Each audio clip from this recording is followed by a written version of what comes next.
આ ચણાનો લોટ છે, શેકી લીધો છે। હવે આપણે એમાં નાખશું મગફળીનો દાણા જે આવે છે એને શેકીને એનો ભૂકો કર્યો છે। એમાં થોડો ઝીણો ભૂકો અને થોડો જાડો ભૂકો। પછી આપણે એમાં નાખશું ધાણા પીસેલા છે અને સાવ ભૂકો પણ નથી કર્યો। હવે એમાં નાખશું ધાણા જીરું, એટલે દળેલું છે કમ્પ્લીટ વ્યવસ્થિત। પછી ચટણી,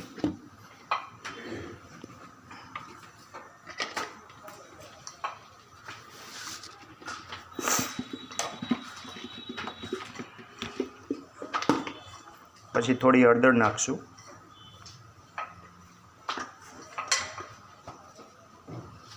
અને મીઠું।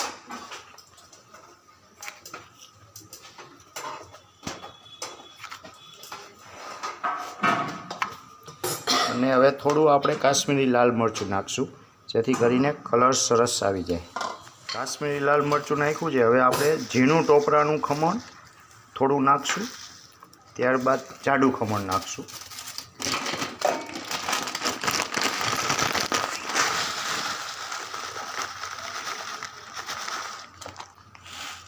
હવે વ્યવસ્થિત હલાવી લઈએ।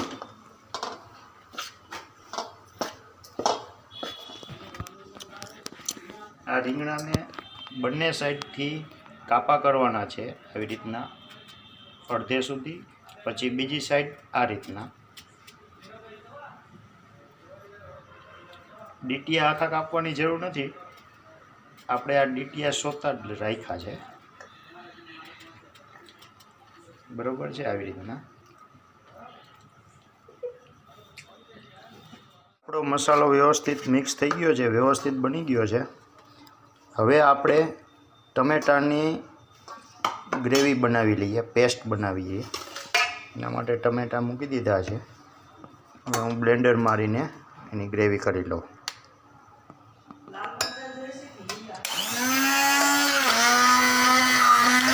થઈ ગયું છે, તો હવે એમાં આપણે અજમો, સૂકા મરચાં, તમાલપત્ર, બાદિયા અને 2-3 લવિંગ નાખશું। હારે લીમડો પણ એડ કરી દઈએ। ત્યાર પછી એમાં આદુ મરચાંની પેસ્ટ, હવે એમાં આપણે થઈ ગયું છે મરચાં, આદુ મરચાંની પેસ્ટ ચડી ગઈ છે, મરચાં ચડી ગયા છે। હવે થોડી જીરું નાખશું, આમાં આપણે રાઈ નહીં નાખીએ।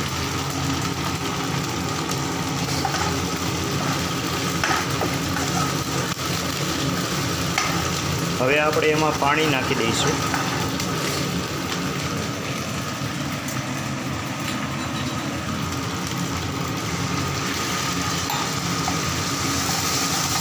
હજી પાણી નાખવું જોશે।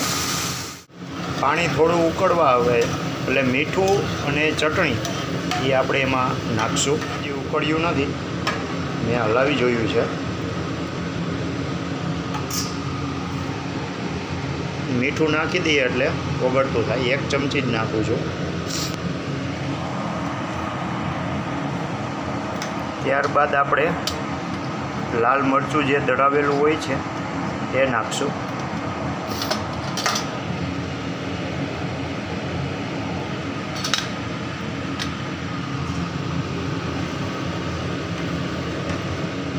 આ બધું ઉકળી જાય ત્યાર પછી આપણે આમાં રવૈયા રીંગણા નાખશું, જે 2 સાઈડથી કાપા કરેલા હતા એ। આના ભેગી રોટલા ખાવાની બહુ મજા આવે છે।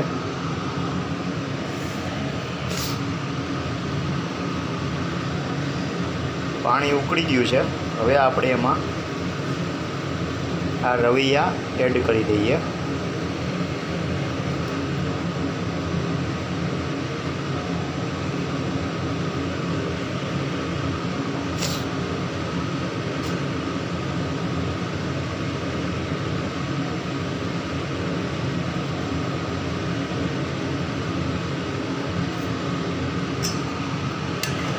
એકવાર હલાવી લઈએ। અત્યારે કાચા છે એટલે આપણે ગમે તેમ ચલાવી શકીએ છીએ। પછી તો હલાવવામાં બહુ ધ્યાન રાખવું પડશે, એમાં એક સાઈડથી જ હલાવવા જોશે. હવે આને આપણે ઢાંકી દઈએ.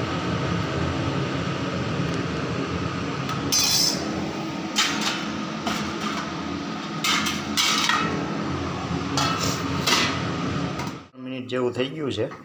હવે આપણે ચેક કરી લઈએ, એકવાર હલાવી લઈએ.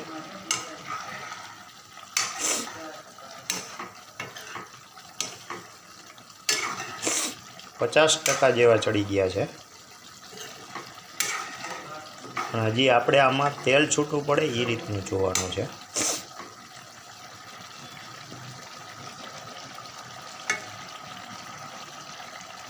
એકવાર ઢાંકી દઈએ.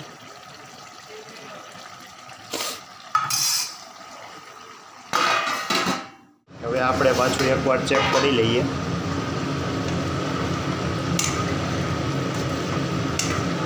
વ્યવસ્થિત ચડી ગયા છે આમ તો ઓલમોસ્ટ. પણ હવે આપણે એક બાકસની સળી લઈને ચેક કરી લઈએ કે કેટલાક ચડ્યા છે. એકદમ વ્યવસ્થિત જ ચડ્યા છે, વધારે ચડી જવા નથી દેવાના. હવે આપણે ગેસની ફ્લેમ એકદમ લો કરી લઈએ ને આની અંદર આપણે હવે એડ કરશું ટમેટાની જે ગ્રેવી બનાવી હતી એ.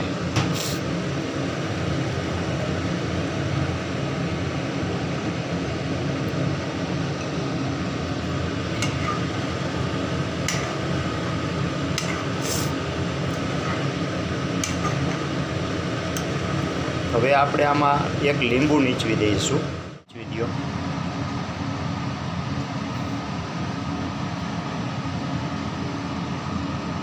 મેં મસાલો, તમને એમ લાગશે કે આટલો બધો આને બનાવ્યો છે, પણ અમારે 14 તારીખે મકર સંક્રાંતિના દિવસે શાકોત્સવના શાકનો પ્રોગ્રામ છે, એટલે એના માટે બનાવ્યો છે.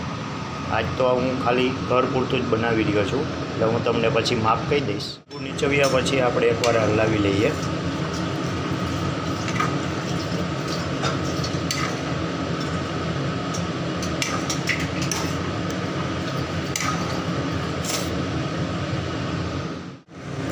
ટમેટાની ગ્રેવી સરસ પાકી ગઈ છે ધીમા ગેસે.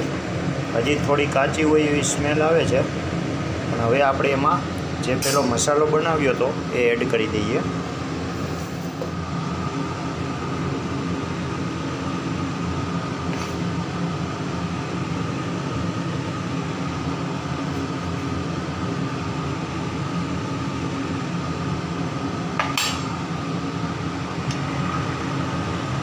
થોડું હલાવી લઈએ.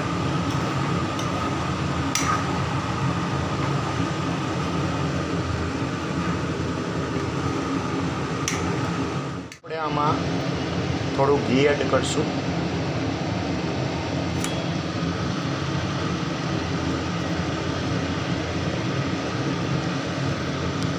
આવ્યો.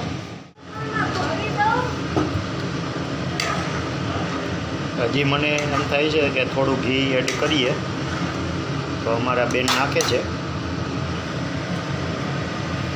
યશવી બેન છે.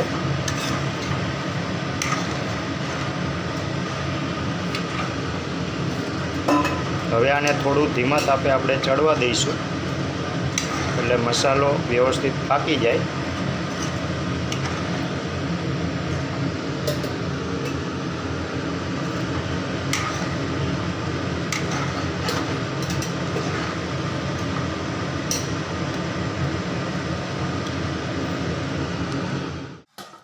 હાલો, આપણું આ શાકોત્સવનું રીંગણાનું રવૈયાનું શાક કમ્પ્લીટ છે.